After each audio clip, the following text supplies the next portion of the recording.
Dinos cuándo serán estas cosas y qué señal habrá de tu venida y del fin del siglo. La respuesta que el Señor les ha dado hasta aquí es que la destrucción de Jerusalén y del templo sería precedida por una señal muy clara: la abominación de la desolación y el sitio de Jerusalén. De hecho, como veremos en la mañana de hoy, Jesús les dice incluso que no habría de pasar esa generación antes de que todo eso aconteciera. Esta información era necesaria para que ellos pudieran escapar a tiempo. Pero en cuanto a la segunda venida de Cristo, el asunto es muy diferente. Porque la señal de la segunda venida es la segunda venida. ¿Cuál es la pregunta, Señor? ¿Qué señal habrá de tu venida? Mi venida. La señal de la segunda venida es la segunda venida. Hay una serie de eventos que van a acompañar el regreso de nuestro Señor. Lo vimos el domingo pasado. Pero mis hermanos, tan pronto esas cosas comiencen a suceder, ya no habrá margen de tiempo para hacer absolutamente nada. De ahí la advertencia del Señor: estén preparados. Estén preparados, porque ustedes no saben cuándo voy a regresar. Mis hermanos, no sabemos. No sabemos. Por lo tanto, estad preparados. De ahí el contraste tan marcado que nosotros vemos en estas dos secciones del pasaje que vamos a estudiar en la mañana de hoy. En la primera sección, en los versículos 28 al 31, el Señor trae algunas exhortaciones a la luz de la inminente destrucción de Jerusalén y del templo. Mientras que en la segunda sección, los versículos 32 al 37, encontramos algunas exhortaciones para los cristianos a la luz de la realidad de que no sabemos cuándo será la segunda venida. Y aquí es donde yo debo hacer una breve aclaración gramatical que es de mucha importancia para la comprensión de este pasaje. Muy importante. Lean una vez más el versículo 29 y leo de la Reina Valera. Así también vosotros, cuando veáis que suceden estas cosas, conoced que está cerca, a las puertas. El verbo está no es precedido en el idioma griego, en el original en que se escribió el Nuevo Testamento, no está precedido por ningún pronombre. Dice simplemente que esas cosas, cuando comiencen a ocurrir, entiendan que está cerca. La pregunta es, ¿qué es lo que está cerca? ¿La destrucción de Jerusalén o la segunda venida? La Biblia de las Américas, los traductores de la Biblia de las Américas, decidieron colocar el pronombre él, que él está cerca, como si estuviera hablando de la segunda venida de Cristo. Yo creo que es mejor dejar el texto exactamente como está en la Reina Valera, que es la traducción literal del griego al español, dejando el sujeto indefinido, porque mi posición, y debo decir que la de varios comentaristas del Nuevo Testamento, es que el Señor está hablando de la destrucción de Jerusalén y del templo, que era el evento que habría de afectar de manera inmediata a los discípulos. Lean conmigo una vez más los versículos 28 al 30. De la higuera aprended la parábola: cuando ya su rama está tierna y brotan las hojas, sabéis que el verano está cerca. Así también vosotros, cuando veáis que suceden estas cosas, conoced que está cerca a las puertas. De cierto os digo que no pasará esta generación hasta que todo esto acontezca. Evidentemente está hablando de lo que ellos iban a vivir en ese momento. Versículo 32. Pero ahora va a hablar de otra cosa. De aquel día y de la hora nadie sabe. Es decir, de la segunda venida. Ni aun los ángeles que están en el cielo, ni el Hijo, sino el Padre. Mirad, velad y orad, porque no sabéis cuándo será el tiempo. Versículo 35. Velad pues, porque no sabéis cuándo vendrá el Señor de la casa. ¿Ven, hermanos, el contraste? En cuanto a la destrucción de Jerusalén y del templo, algunas cosas iban a ser indicativos de que el tiempo está cerca. Pero nadie sabe con precisión cuándo habrá de ocurrir la segunda venida de Cristo. Es por eso que hemos titulado este mensaje, Estad preparados. Estad preparados. El Señor exhorta a sus discípulos, a los 12 apóstoles que estaban allí, que escucharon originalmente este discurso. El Señor los exhorta a estar alertas en cuanto a la destrucción de Jerusalén. Versículos 28 al 31. Pero a partir del versículo 32, Cristo exhorta a su iglesia en general a estar preparados para su regreso, porque no sabemos cuándo será. Con esto en mente, veamos ahora la primera parte de este pasaje, versículo 28. De la higuera aprended la parábola.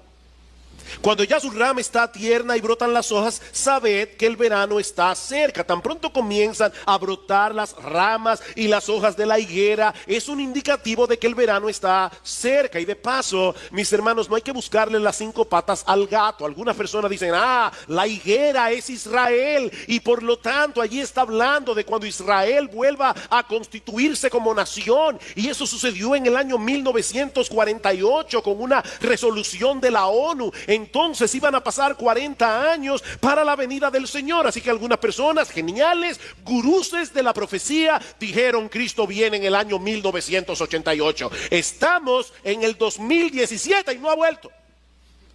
Mis hermanos, la higuera allí no significa otra cosa que una mata de higuera. De hecho, si buscan el pasaje paralelo en el Evangelio de Lucas, verán que dice: de la higuera y de los otros árboles aprended la parábola. No hay nada especial en la higuera aquí. Es simplemente una observación de sentido común que iba a ser entendida por todas las personas que vivían en esa región del planeta. Pues de la misma manera, dice el Señor, tan pronto viereis la abominación desoladora puesta donde no debe estar, como dice en Marcos capítulo 13 versículo 14, cuando viereis que la ciudad de Jerusalén está siendo sitiada, como dice en Lucas capítulo 21 versículo 20, sabed que la destrucción está cerca. Sabed que la destrucción está cerca. Como decía hace un momento, mis hermanos, esta información era necesaria porque algunos de ellos estarían vivos en ese momento. Versículo 30, de cierto os digo que no pasará esta generación hasta que todo esto acontezca. Y la frase con que se introduce esta declaración, que se traduce en nuestras Biblias como desierto, es la palabra amén. Amén. Amén, os digo, es una declaración que tiene una certeza absoluta, es una declaración solemne. Lo que el Señor está diciendo a los discípulos que estaban incrédulos, pensando: ¿y de verdad el templo será destruido? La casa de Dios, ese edificio tan masivo, será destruido de tal manera que no quedará piedra sobre piedra. Cristo dice: amén, solemnemente os digo que esta generación no pasará antes del cumplimiento de esta profecía. Y fue exactamente así. Varios de los apóstoles serían testigos presenciales de esta calamidad que habría de acontecerle a la nación de Israel en el año 70. Aunque el cumplimiento de esta profecía parecía algo imposible en ese momento, el Señor quiere desarraigar de la mente de los discípulos cualquier duda que ellos pudieran estar albergando en sus corazones. Versículo 31, el cielo y la tierra pasarán, pero mis palabras no pasarán. ¿A ustedes les parece de verdad increíble que el templo sea destruido? No, déjenme decirles ahora algo más increíble. El cielo y la tierra pasarán. No el templo, no. El cielo y la tierra, el universo entero pasará. Pero mis palabras no pasarán. No pasarán.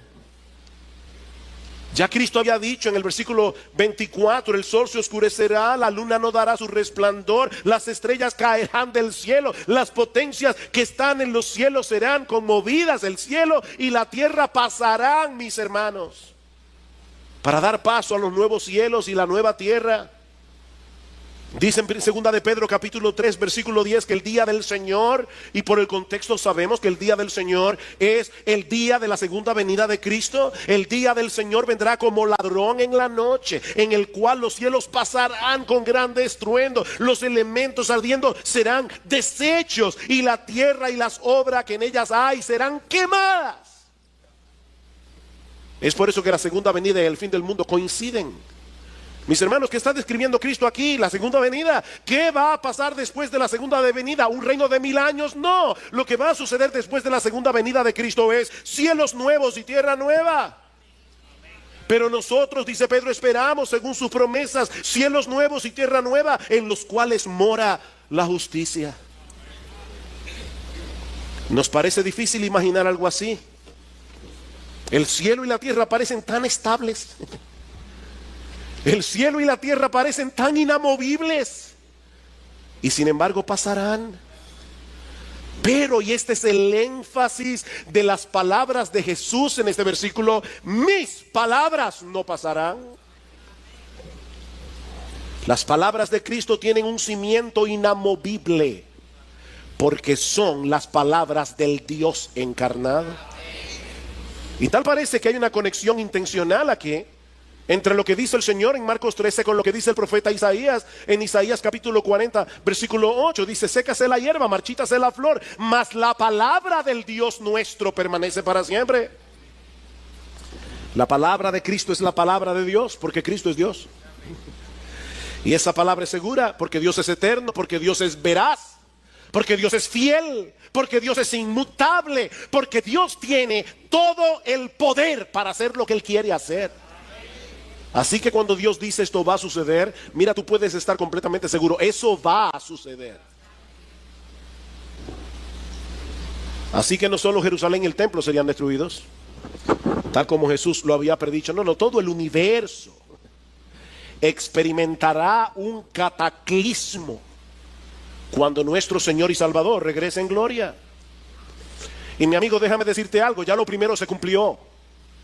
Ya Jerusalén fue destruida, ya el templo fue destruido, ya los judíos fueron castigados y enviados a todas las naciones, eso ya pasó. Y Jerusalén ha sido hollada por los gentiles, eso ya pasó. Llegó el tiempo de los gentiles, el tiempo del evangelio abierto para los gentiles, eso ya pasó. Así que tú puedes estar completamente seguro de que lo otro pasará también. Nuestro Señor Jesucristo volverá. Y de ahí la exhortación, o las exhortaciones que encontramos en los versículos 32 al 37, versículo 32. Pero, de aquel día y la hora, nadie sabe. En cuanto a la destrucción de Jerusalén, no se preocupen, no pasará esta generación hasta que todo esto pase. Ustedes verán la abominación desoladora. Jerusalén será sitiada de ejércitos. Ahora, en cuanto a aquel día, al día de mi segunda venida, el día y la hora nadie sabe, ni aun los ángeles que están en el cielo, ni el Hijo, sino el Padre. Mirad, velad y orad, porque no sabéis cuándo será el tiempo. Miren, mis hermanos, el Señor no pudo haber sido más explícito en este pasaje en cuanto al hecho de que su segunda venida está velada para todo el mundo, excepto para el Padre. Excepto para el Padre. El texto comienza con una declaración general, pero de aquel día y la hora nadie sabe. Pastor, ¿y qué significa en griego la palabra nadie? ¿Significa nadie? Nadie. ¿Quién lo sabe? Nadie. A nadie le ha sido revelado por el Padre el tiempo de la segunda venida. A pesar de eso, a lo largo de la historia siempre han aparecido individuos que claman tener ese conocimiento. Y algunos son tan geniales que, para no parecer que están violando la clara declaración del Señor, aquí dice: no. Lo que no se puede saber es el día y la hora, pero sí se puede saber el mes o el año. Nadie sabe el tiempo, ni el día, ni la hora, ni la semana, ni el mes, ni el año. que eso nadie lo sabe. Nadie lo sabe. Y Cristo da una declaración ahora más particular. Él dice, ni los ángeles lo saben. Nadie lo sabe, ni los ángeles lo saben, aunque ellos van a jugar un papel importante en este evento. Recuerdan lo que dice el Señor en el versículo 27, dice, entonces le enviará a sus ángeles y juntará a sus escogidos de los cuatro vientos, desde el extremo de la tierra hasta el extremo del cielo. Los ángeles tienen una tarea que llevar a cabo durante la segunda venida. Pero ¿saben qué? Yo supongo que los ángeles no usan agenda. Hay muchos de nosotros que tienen agendas. Bueno, si hay una agenda en el cielo, una agenda de los ángeles, la segunda venida está en blanco. En esa agenda solo dice lo que ellos van a hacer en la segunda venida, pero la fecha de la segunda venida en la agenda de los ángeles está en blanco. Ellos no saben cuándo viene Jesús. Pero no solo eso, tampoco los apóstoles lo saben, o lo sabían. Vean el versículo 33, dice, mirad, velad y orad porque no sabéis. ¿Quiénes no sabían?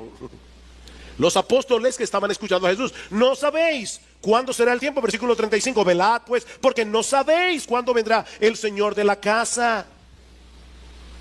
Mis hermanos, los apóstoles que pusieron el fundamento sobre los cuales está edificada la iglesia de Cristo, como dice Pablo en Efesios capítulo 2, versículo 20, los que escribieron el Nuevo Testamento, donde están hoy las palabras de Jesús, ellos murieron sin saber el día de la segunda venida. Pero este texto dice algo todavía más sorprendente. Versículo 32. Pero de aquel día y la hora nadie sabe, ni aun los ángeles que están en el cielo, ni el Hijo. Ni el Hijo, sino el Padre. Wow, el Señor acaba de afirmar en el versículo 31 que sus palabras no pasarán. O sea, Él acaba de equiparar sus palabras a las palabras del Padre. Pero ahora nos dice en el versículo siguiente que a Él no le fue revelado el tiempo de su segunda venida.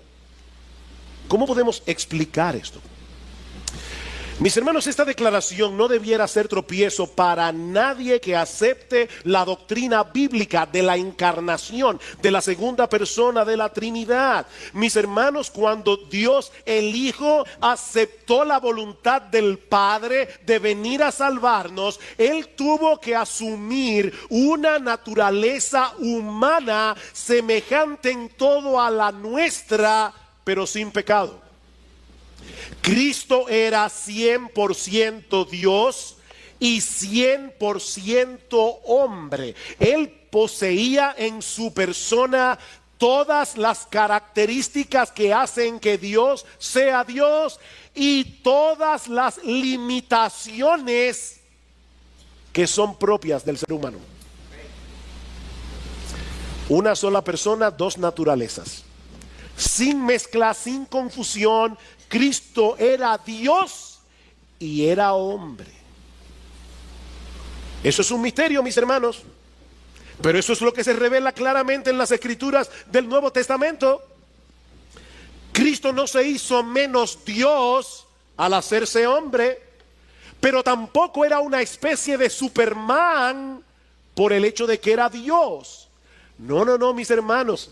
Él se hizo hombre con todo lo que eso implica, excepto el hecho de que Él nunca pecó. Porque de no haber sido así, Él no habría podido dar su vida por nosotros en la cruz del Calvario, porque Dios no puede morir. Dios no puede morir. Pero el Señor Jesucristo expiró en la cruz. No fue un simulacro de muerte lo que Él experimentó allí. No. Jesús experimentó una muerte real y verdadera como cualquier otra muerte. Predicando en el pórtico de Salomón, en Hechos capítulo 3, versículo 15, Pedro acusa a los judíos de haber matado al autor de la vida. Ese texto siempre me ha chocado. Ustedes mataron al autor de la vida. ¿Cómo puede ser posible que simples criaturas del polvo hayan podido matar al que creó todas las cosas, incluyendo la vida misma. Mis hermanos, la naturaleza humana que asumió el Hijo de Dios era humana, era verdaderamente humana. Y los seres humanos mueren. Y los seres humanos no lo saben todo. Es en su condición de humillación que Cristo afirma en este pasaje no conocer el tiempo de su venida. Mis hermanos, en su condición humana, Jesús conocía únicamente lo que el Padre quiso que él supiera. ¿Oyeron eso? En su condición humana, Jesús, el Hijo de Dios, sabía únicamente lo que el Padre quería que él supiera. Hasta ese punto de dependencia y de humillación llegó el Hijo de Dios al encarnarse. Juan capítulo 12, versículo 49. Porque yo no he hablado por mi propia cuenta. El Padre que me envió, Él me dio mandamiento de lo que he de decir y de lo que he de hablar. Wow.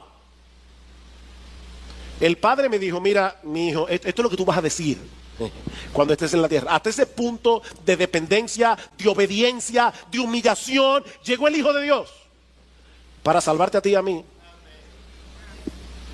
Más adelante, Juan capítulo 15, versículo 15. Escuchen este versículo con atención.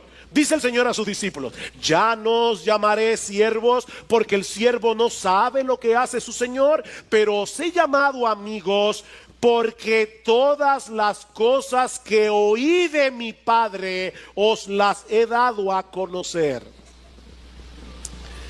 Y el tiempo de su segunda venida no fue una de esas cosas. El Padre no le reveló eso a Jesús durante su encarnación. Y, hermanos, esto es una lección para nosotros en cuanto a la aceptación de la voluntad de Dios. Porque no vemos en la Biblia a Jesús diciendo: Padre, Padre, por favor, es mi segunda venida, es el tiempo de mi glorificación, por favor, dime un tips de cuándo es. No, el Padre le dijo: tú no tienes por qué saber eso. Y el Señor no tiene problema en decir: yo no lo sé. Como hombre no lo sé. En mi condición de humillación no lo sé. En mi naturaleza humana no lo sé. Ni el Hijo. Ahora, déjenme volver atrás. Hermanos, esta declaración de Jesús no debería ser causa de tropiezo. Esta declaración de Jesús debe ser causa de un asombro reverente. De un asombro reverente. La segunda persona de la Trinidad se hizo hombre para salvarnos. Verdaderamente hombre, con todas las limitaciones de la naturaleza humana, incluyendo la limitación del conocimiento. Porque de no haber sido así, Cristo no nos hubiera podido salvar. Él tenía que ser Dios y hombre. No Dios hombre. Porque eso ya sería una tercera categoría. Ni Dios ni hombre. Es Dios hombre. No. Él no es Dios hombre. Él es Dios y hombre. Él lo sabe todo, no lo sabe todo. Él es todopoderoso, es débil y murió en debilidad. Es eterno y murió en la cruz. Puede estar en todas partes y no puede estar en todas partes. Pastor, explíqueme eso. No puedo. No puedo. Eso es un misterio. Pero eso es lo que dice la Biblia.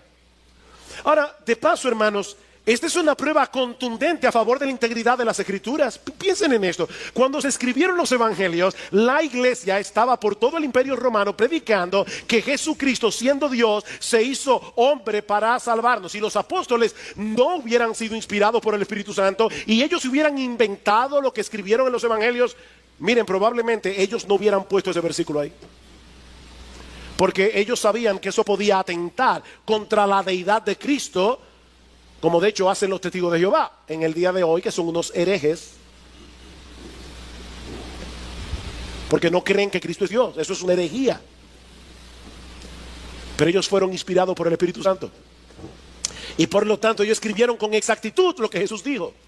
Y lo que Jesús dijo es que del día y la hora nadie sabe, ni el Hijo sino el Padre. Y ellos escribieron eso inspirados por el Espíritu Santo. Versículo 33. ¿Qué debemos hacer ante esta realidad de que no sabemos el tiempo de la venida? Mirad, velad y orad. porque no sabéis cuándo será el tiempo. Mirad, velad y orad. Como nadie puede saber con certeza que no será en este año, que no será en el otro, mirad, velad y orad. Alguien me preguntaba el domingo pasado, dos jovencitas de aquí de la iglesia, me preguntaron: pastor, pero si Jesús dijo que este evangelio debía ser predicado a todas las naciones, ¿no es eso una señal de que Jesús no puede venir pronto? Porque hay muchas naciones no alcanzadas. Mi respuesta fue: no necesariamente. Porque lo que Jesús dice literalmente en este pasaje es que el evangelio debe llegar a todas las etnias del planeta, a todas las etnias del planeta. Y lo cierto es que hay algunas de esas etnias que hoy están entre el grupo de las no alcanzadas, que en algún punto de la historia recibieron ya el evangelio. Muchos de los países de Medio Oriente que hoy son musulmanes ya recibieron el evangelio en el siglo I, segundo, tercero, cuarto. Ya se les predicó el evangelio, ya llegó el evangelio ahí. Pero por otro lado, mis hermanos, nuestro Dios es todopoderoso y Él puede mover el corazón de los suyos a un movimiento misionero tan grande que en muy poco tiempo las etnias que Cristo tenía en mente cuando Él dijo eso sean alcanzadas. Así que ¿saben qué, mis hermanos? Nosotros no sabemos cuándo vendrá Jesús. No lo sabemos. Por lo tanto, mirad, velad y orad, porque aparte de todo, la segunda venida de Cristo es el próximo gran evento en el calendario de la historia de la redención. Eso es lo que estamos esperando. Por lo tanto, dice Cristo, mirad, es decir, debemos prestar atención. Segundo, velad, es decir, debemos mantenernos alertas. Y tercero, debemos orar. La palabra que se traduce aquí como velar es lo contrario de estar dormidos. Mis hermanos, ¿qué es lo que pasa cuando nosotros estamos dormidos? Que perdemos contacto con la realidad, ¿no es así? Tú estás dormido. Un individuo puede tener un mal matrimonio, puede tener un montón de deudas, puede ser que mañana lo boten del trabajo, pero si él logra conciliar el sueño, él pierde contacto con esa realidad. Los problemas siguen ahí, pero él está durmiendo. Aunque los problemas siguen ahí, él pierde contacto con la realidad.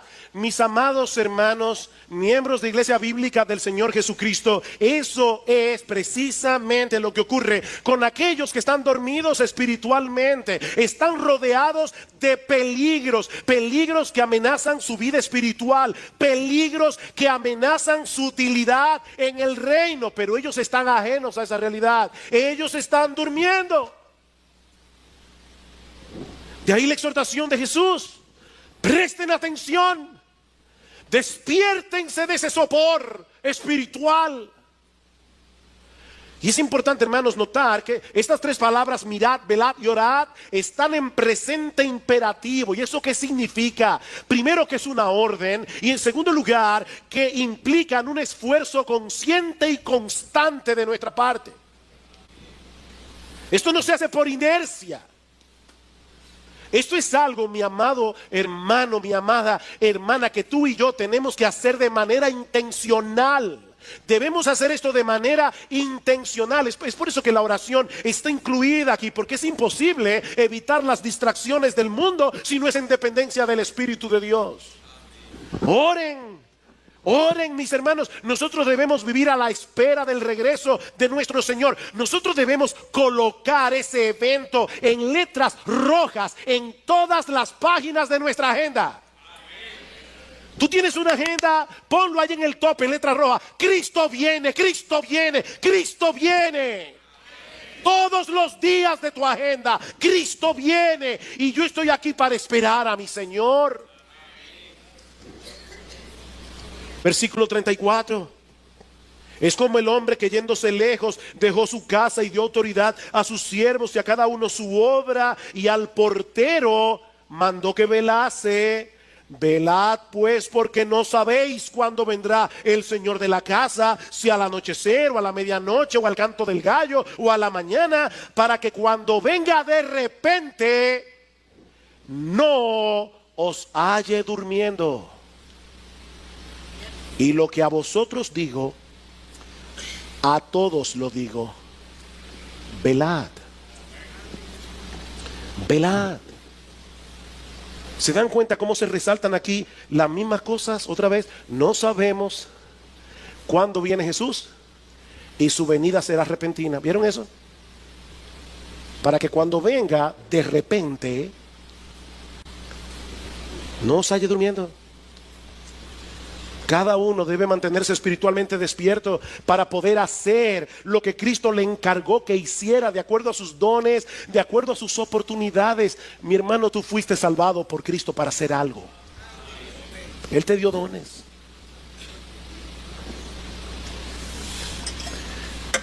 El papá de una hermana de nuestra iglesia tenía una empresa que era vigilada por 2 guardianes nocturnos. Como él no quería que se durmieran, y de paso yo no estoy haciendo aquí un juicio de valor sobre este hecho, pero como él no quería que se durmiera, me contaba esta hermana que su papá instaló un sistema en los 2 extremos del área que ellos debían vigilar, y ellos tenían que moverse todas las noches y ponchar tarjeta cada 15 minutos.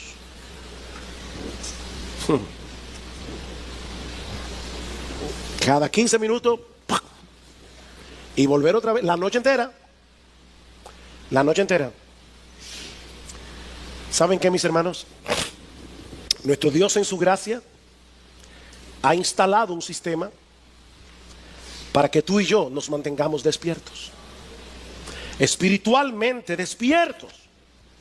Nuestro Dios nos ha dado todos los recursos espirituales que nosotros necesitamos, pero ¿sabes qué, mi queridísimo hermano, hermana de IBCJ? Nadie puede hacer uso de esos recursos por ti. Eres tú el que debes mantenerse despierto. Eres tú. Eres tú el que tienes que leer diariamente su palabra.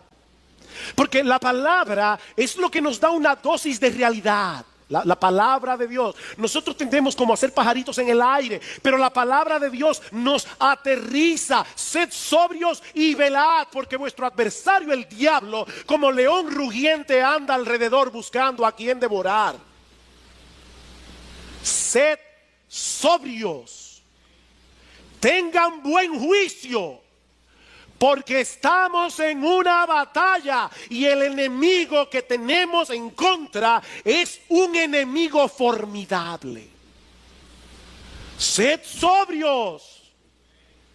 No estamos en un picnic en el Parque Mirador, estamos en un campo de batalla. No aflojes tu fusil y no te duermas, que te pueden dar un tiro en la cabeza cuando menos te lo esperas.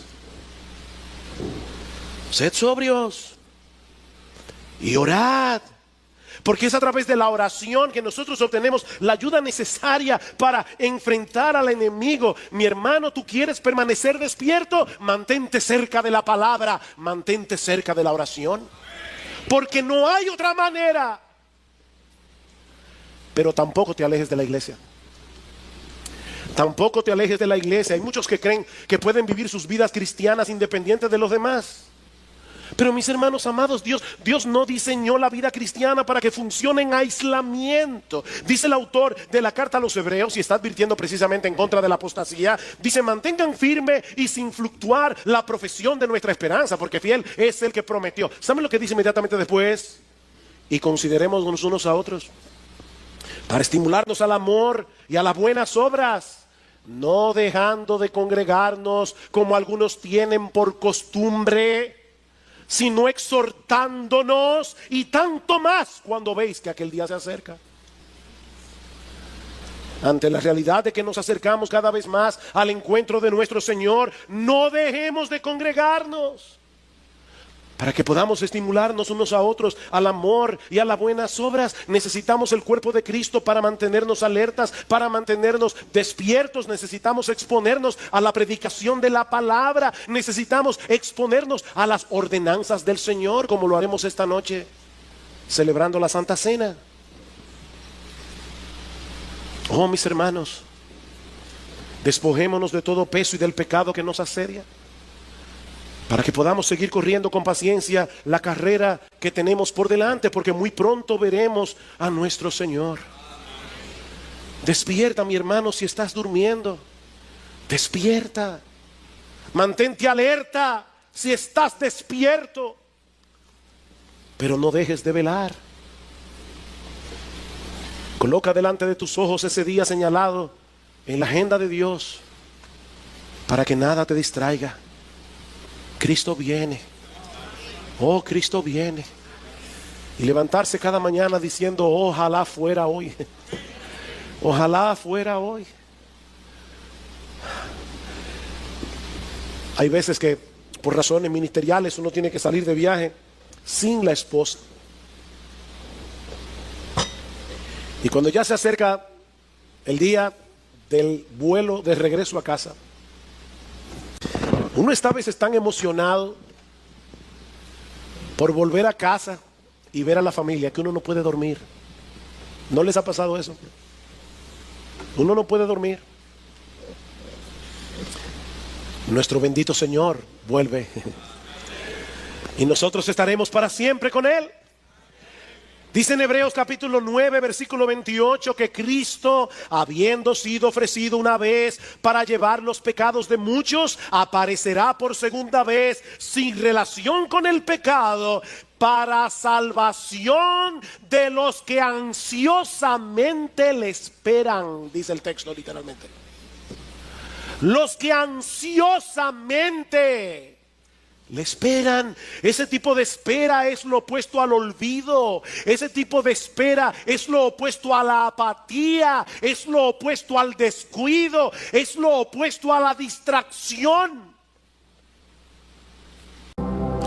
La perseverancia es la marca por excelencia de la preservación divina. Hermanos, déjenme hacerles una pregunta. ¿La fe es un don de Dios? ¿Sí o no? ¿Y el arrepentimiento es un don de Dios? Sí, es un don de Dios. Ahora, ¿cómo yo sé que Dios le ha dado a alguien el don de la fe? Porque la persona cree. ¿Cómo yo sé que Dios le ha dado a alguien el don del arrepentimiento? Porque la persona se arrepiente. Bueno, ¿cómo yo sé que Dios está preservando a alguien? Porque esa persona está perseverando. La fe verdadera persevera hasta el fin, como vimos en el texto de Primera de Juan. Pero por otra parte, el autor también quiere ayudar a los verdaderos creyentes de esta iglesia a que puedan experimentar la seguridad de salvación. ¿Lo vieron en el versículo 11? Que muestre la misma solicitud hasta el fin para alcanzar la plena seguridad de la esperanza. Que puedan estar seguros de que son salvos.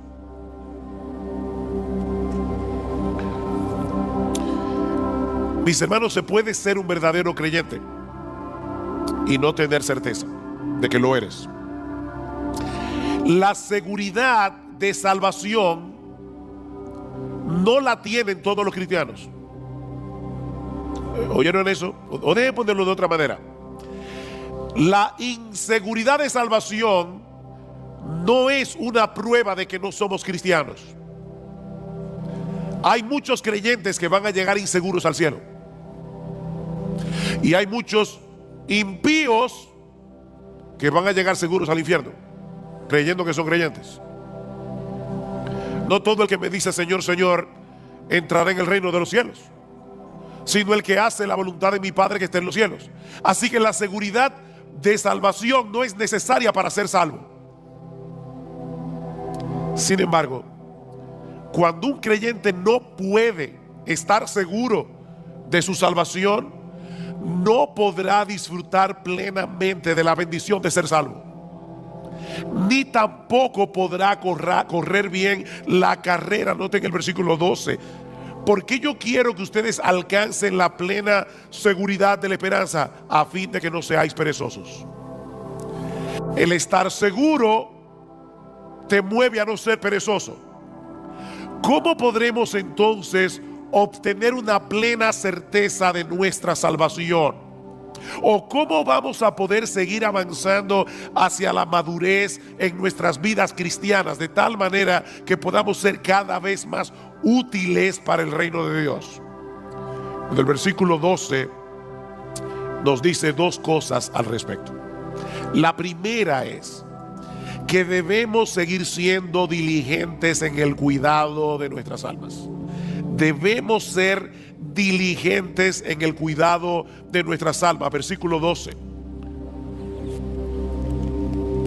A fin de que no seáis perezosos, sino imitadores de los que mediante la fe y la paciencia heredan las promesas, para que no sean perezosos. Y la pereza de la que el autor está hablando aquí es una indisposición para el cumplimiento de nuestros deberes espirituales.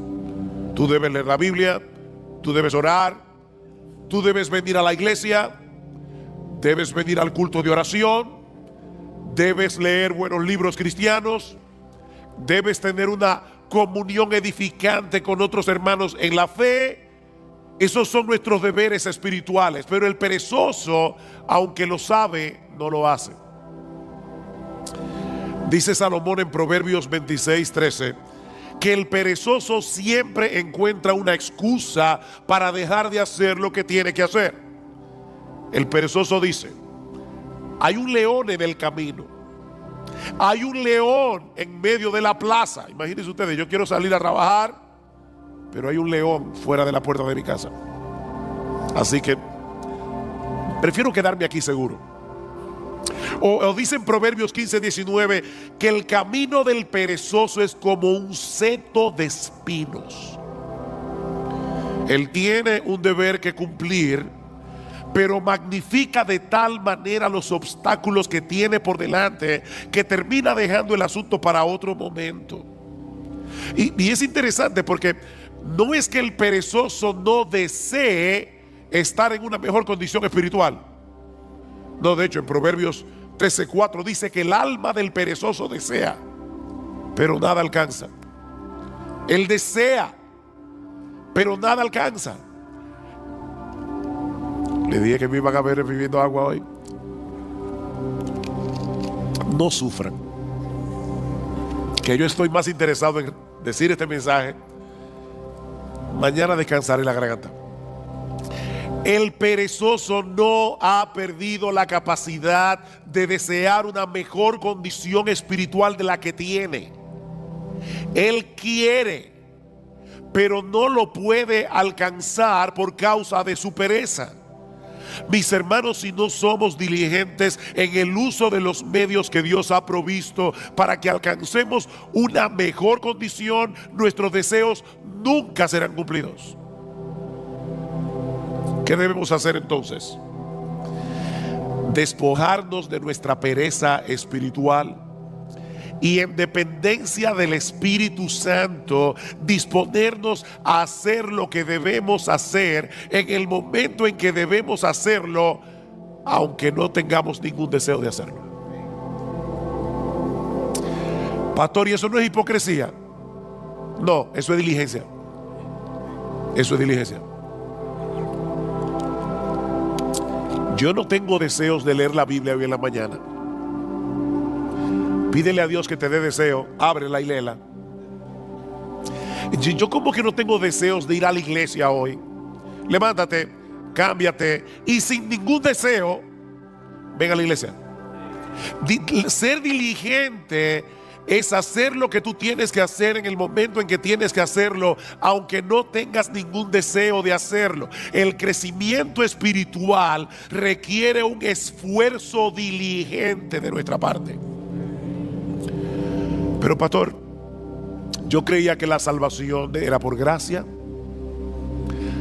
Y lo que usted está diciendo de verdad parece oponerse a la doctrina de la gracia. Si es por gracia, yo no tengo que hacer nada para merecer la bendición de Dios. Tú tienes razón. Si es por gracia, no es por mérito. La gracia se opone al mérito, pero no se opone al esfuerzo. De hecho, Pablo le dice a Timoteo en 2 Timoteo capítulo 2: Timoteo, esfuérzate en la gracia. Esfuérzate en la gracia. La gracia se opone a nuestros méritos. La gracia no se opone a nuestro esfuerzo. Es en el contexto de nuestra diligencia que podemos disfrutar de la bendición de Dios. No porque ese esfuerzo nos haga merecer que Dios nos bendiga, sino porque Dios ha decretado que seamos bendecidos siendo nosotros diligentes,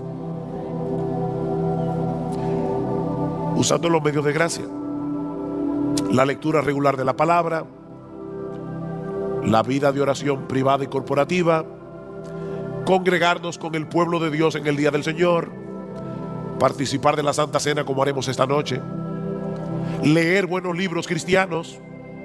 Dios ha decretado fortalecer nuestra salud espiritual haciendo uso de esos medios.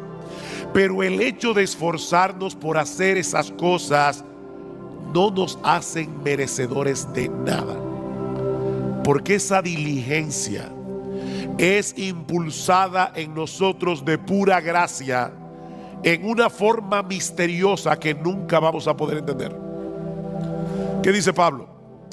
Por tanto, amados míos, como siempre habéis obedecido, no como en mi presencia solamente, sino mucho más ahora en mi ausencia, ocupaos en vuestra salvación con temor y con temblor, porque Dios es el que produce en vosotros así el querer como el hacer por su buena voluntad. ¿Quién produce el querer y el hacer? Dios lo produce. ¿Quién es el que tiene que ocuparse en su salvación? Tú y yo debemos ocuparnos en nuestra salvación. La obra de Dios nos impulsa a obrar. Y precisamente por eso Él se lleva toda la gloria en nuestro esfuerzo. Pero toda bendición que nosotros recibimos de la mano de Dios no es por nuestro esfuerzo, es por los méritos de nuestro Señor Jesucristo. Bendito el Padre, el Dios y Padre de nuestro Señor Jesucristo, que nos bendijo con toda bendición espiritual en los lugares celestiales en Cristo, según nos escogió en Él desde antes de la fundación del mundo. Todo lo que nosotros disfrutamos de la mano de Dios es únicamente por Cristo. O déjeme decirlo de otra manera: aún los medios de gracia que Dios nos ha provisto y el impulso para hacer uso de esos medios son un regalo de gracia. Pero somos tú y yo los que debemos disponernos a hacer lo que tenemos que hacer, no para ganarnos su favor, sino porque ya fuimos favorecidos. Así que no es un asunto de méritos, es un asunto de confianza en Dios.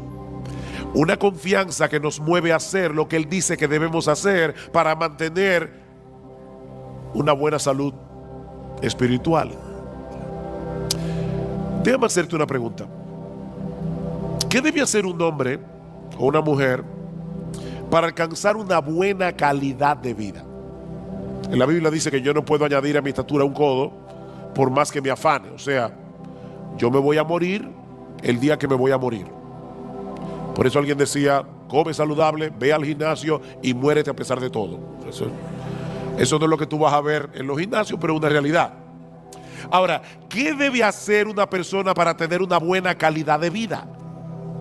Bueno, debe mantener una dieta balanceada, un programa regular de ejercicios físicos, descansar apropiadamente y ese tipo de cosas. Dios ha diseñado nuestros cuerpos para que responda a la dieta, al ejercicio, al descanso. Si yo soy responsable en el cuidado de mi cuerpo, aún así puede ser que me enferme y que me muera antes de cumplir 40 años, pero lo cierto es que esas son las cosas que yo debo hacer en mi responsabilidad para tener una buena calidad de vida. ¿No es así? Si Dios determina otra cosa, amén, pero yo debo ser responsable en darle a mi cuerpo el cuidado que necesita.